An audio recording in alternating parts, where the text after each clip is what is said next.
Hello everyone, let's revise some points about the root. In dicotyledons, elongation of radical forms the primary roots which bears the lateral of the roots several order called secondary or tertiary roots. Dicotyledons में जो radical का elongation होता है वो primary roots forms करते हैं. मैं इसमें अंडरलाइन कर देती हूँ. This is the important line कि डाइकोटिलेडॉन्स में जब रेडिकल का इलोंगेशन होता है तो वो प्राइमरी रूट्स को फॉर्म करते हैं जो वो बियर करते हैं लेटरल रूट्स. वो लेटरल रूट्स को बियर करते हैं सेवरल ऑर्डर्स में जिसे हम सेकेंडरी और टर्शरी रूट्स बोलते हैं. Next point is primary roots along with the lateral roots form the tap root. और जो प्राइमरी रूट्स होते हैं वो लेटरल रूट्स के साथ अलॉन्ग करके वो एक टैप रूट सिस्टम बनाते हैं जिसमें मेरा एग्जाम्पल आता है हमारा मस्टर्ड और ग्राम. Next point is about root. In monocotyledons, primary root is replaced by the large number of root.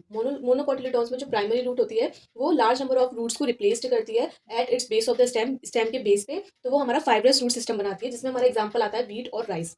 डाइकोटिलेडॉन्स में रेडिकल का इलोंगेशन होता है तो वो प्राइमरी रूट्स फॉर्म करते हैं और जो लेटरल बियर्ड्स कंटेन करते हैं रूट्स ऑफ सेवरल ऑर्डर तो वो सेकेंडरी और टर्शियरी रूट्स बनाते हैं. बट प्राइमरी रूट्स होती है वो लेटरल रूट्स के साथ अलॉन्गेट करती है तो वो टैप रूट बनाता है जिसमें आता है हमारे एग्जाम्पल मस्टर्ड और ग्राम. मोनोकोटिलेडॉन्स में प्राइमरी रूट्स होता है वो रिप्लेस्ड होता है लार्ज नंबर ऑफ रूट और उसके स्टेम के बेस पे तो वो हमारा फाइब्रस रूट सिस्टम बनाता है. एग्जाम्पल वीट और rice. Next point is the root that arise from the other part of the plant besides its radical.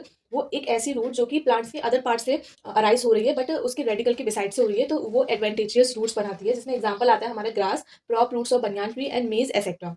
अब हम बात करते हैं फंक्शन ऑफ रूट्स की. फंक्शन ऑफ रूट्स में हमारा पहला फंक्शन आता है absorption of water and mineral from the soil. Water का एब्जॉर्प्शन करता है और सॉइल में से मिनरल का एब्जॉर्प्शन करता है तो ये एब्जॉर्प्शन का भी काम करता है वाटर और मिनरल.